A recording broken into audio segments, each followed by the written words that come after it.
can realize that, you know, there is a problem. And there was no parents going to the schools for parent-teachers conference. There was no parents going to the school board meetings. There was no parents really, you know, some of the parents were not even concerned. By having a Camden group, we were able to educate the people about, you know, the need for them to be engaged in what's going on in the school system. When the parents are growing and they're knowledgeable to what's going on, then your community is going to grow. And then you're going to, the school system will be able to turn out better students.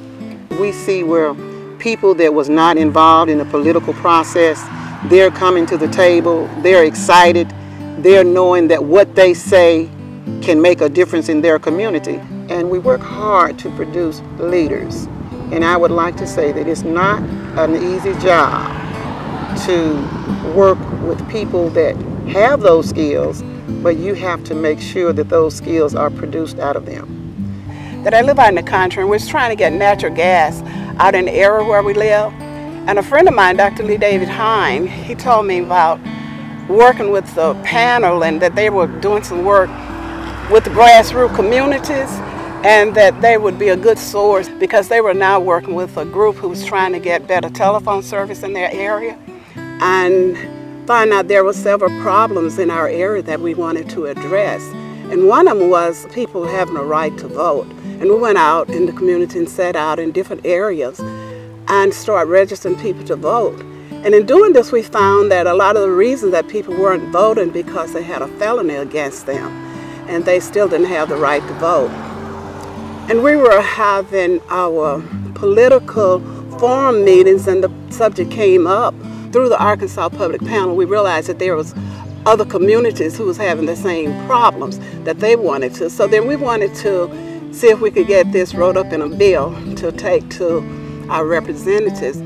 Even though our bill did not get passed, it was still a great learning experience for the community to be able to go to the Capitol and see how the bills are passed or not passed. So we're still learning and we're still doing, and we're not going to give up yet on any of the issues that we're so concerned about. It takes many hours, many hours, many phone calls, many meetings. And so I would imagine that's why the process is so long, that it's not an easy process, neither is it a short process. But I thank God for the leaders because we coach them and then we cheer them on.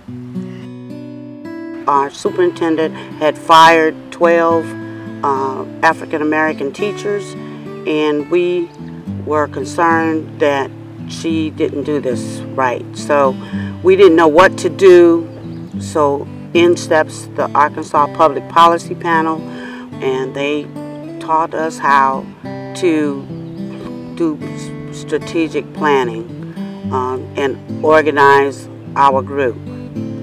On election day, for instance, before this group came to talk and teach us, I wouldn't have known that the people have a right to vote even if your name is not on the ballot correctly, and they were trying to turn people away. And I spoke up and asked them to please allow these people to vote with a provisional ballot because it was the commissioners who determines whose vote is counted. Had a general election where in Strong there usually had only been about maybe 150 people ever showed up to vote. And after our voter registration drive, we had over 600 people, which the town only has 651. So we had the majority of the town came out to vote. It takes time, much time, long hours, and a lot of effort. We do technical things for the groups. We work with more than 12 groups throughout Arkansas. And some of the barriers that we have, I think a lot of times we go into communities where people want to be single leaders and they want results real quick. And this is not a quick fix. And you know, it's been a hard process, but it's been a good process. And as being an organizer in Camden, I have seen a lot of mindsets being changed. And you know, just by us working with the parents, I have seen them become more aware of what's going on in the school system. I have seen them be more aware of what's going on in their community and how they can make a difference.